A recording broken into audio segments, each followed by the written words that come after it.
So there's a couple of other things like worth keeping in mind. Firstly, that you should never rely on people forgetting about the continuity in order to get the recurrings for two reasons. One is you may get chargebacks or higher refund rates, right? Chargebacks is like that's what every payment processor doesn't want and you don't want to have.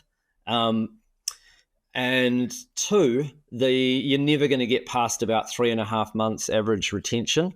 And if you have something that people are using and it's helpful to them, usually that continuity lasts a lot longer. Usually it lasts 6 months at least, if not 8 months. So it's actually more important to encourage them to use the thing. It's very important. So like we'll send out emails telling people what's in their membership this month, and it'll even send a reminder email with 5 days to go before the recurring comes out, reminding them what they've already got, like really sell them on logging in and going and getting their stuff, what they've got, what's coming up next month, and how to cancel if they want to leave. So just the fact that we're even showing them how to cancel makes people feel better. And when people feel safe, they're like, I'll wait till next month if they like what they've got. And what we found at first, when we first introduced that, was at first, because we mailed it out to everybody all at once, when we first introduced that process, we had a flurry of cancellations, right? But our chargeback rate went to zero, like went from whatever it was, point something of a 0.5% went to nothing, right?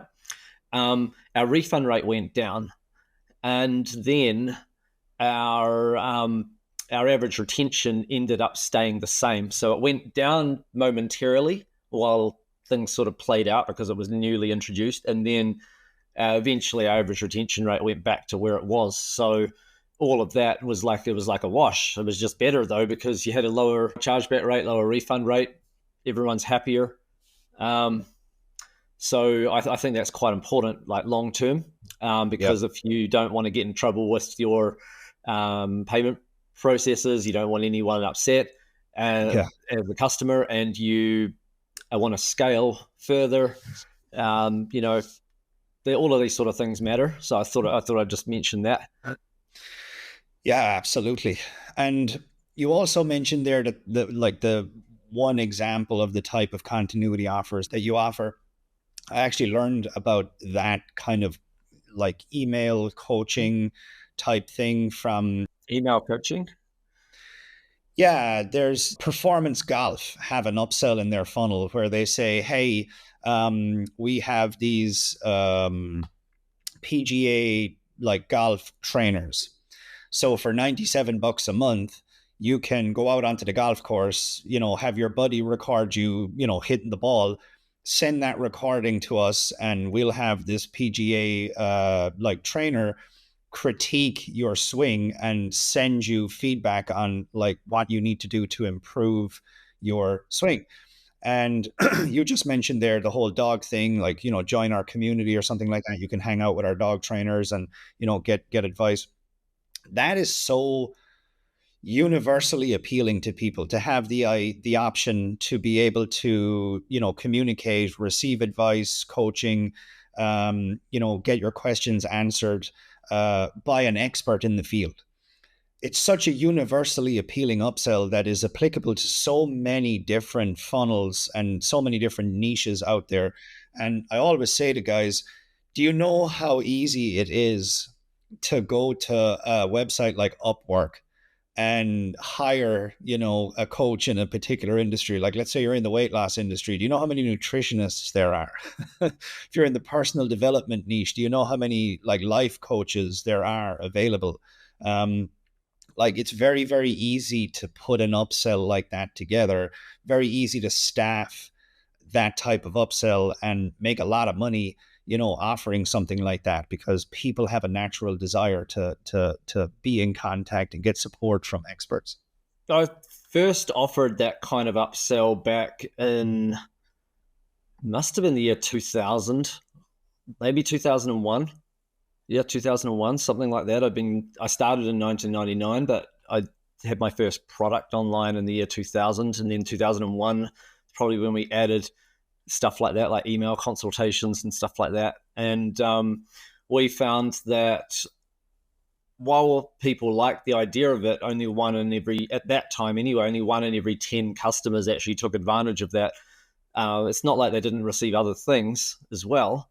But a lot of people think that they're going to use this certain thing and then they end up not using it, or they might use it 1 month and not again for another 4 months, but they're still part of that continuity. Maybe they're enjoying the monthly magazine that we release, or the videos and other things.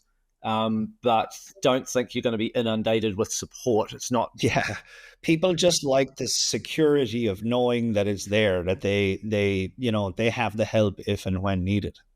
Yeah. Like quite often you'll get that dog training question or something like that. Like, hey, there's my dog just barks at the neighbor's cat that's on the fence all the time.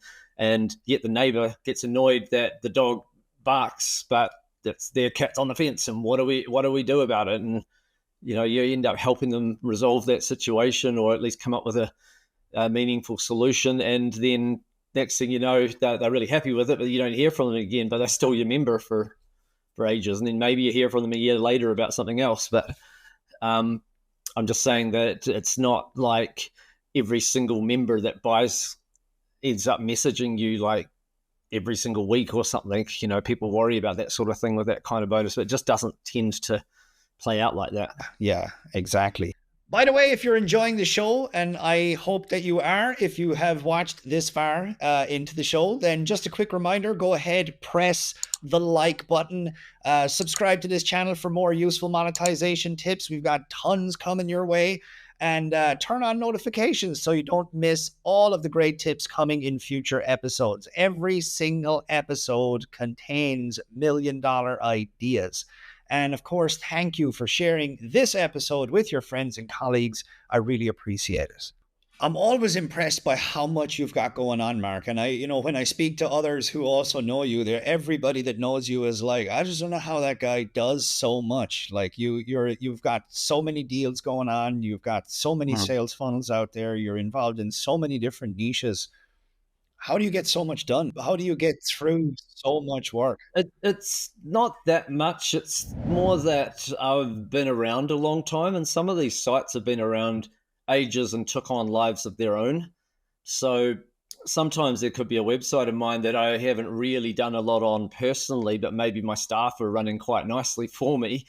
Like if you've got a website, let's say, that's making you hundreds of thousands of dollars a year, then you just, and you've got a couple of staff that are there manning that website and making sure it ticks over and it's doing well, then it can look like you're doing a lot of stuff because you've got that website and then you've got this other site and then this other site, but it's actually just a good team underneath me and good systems, I guess.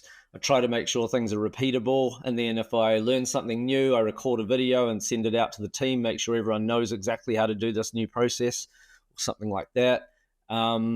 I like to do things in a repeatable way.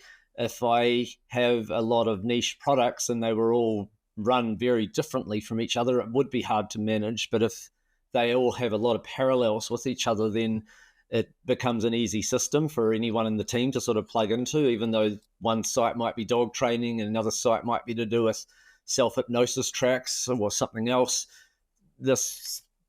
The team depend, not necessarily the customer support staff, or might need them to be more specialist, but most of the team from a marketing point of view and everything else, they tend to find, or programmers and stuff like that, they tend to find everything to be quite nice and neat and repeatable. I like to keep things simple and systematized as much as I can, that's for sure. And I will say that it's not all about trying to be in as many niches as you can be in. It's just that I've kind of got a bit of a scatterbrain, and I have a bit of trouble sitting still in one place and end up doing a bunch of stuff. But people that have gone further than me have usually narrowed down to just 2 or 3 niches, or maybe even one sometimes. And ultimately, if you want to make more money, you're going to do better if you niche down and go deeper. But if you are happy with what you're making and you can't sit still and you've got all of these different ideas and you want to try another one and another one, then maybe you'll end up like me with, still doing pretty well, but having a lot of different projects going on and different team members that I keep having to converse with and make sure things are ticking over. You just reminded me of something there when you were talking about systematizing things. My brother John always says that anything worth doing again is worth doing for the last time.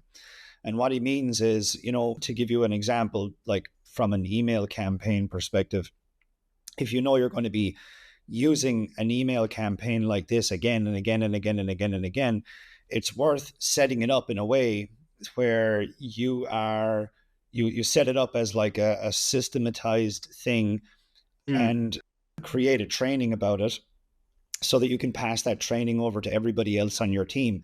So if you enjoyed this clip and you'd like to benefit from more monetization secrets, go and register now for Monetization Daily. You can go to monetizationresearch.com to get it. It is a free newsletter that is absolutely awesome. It is delivered to your email inbox and it contains lots of great monetization tips, tactics, and strategies that you will love. Again, head on over to monetizationresearch.com to get it now.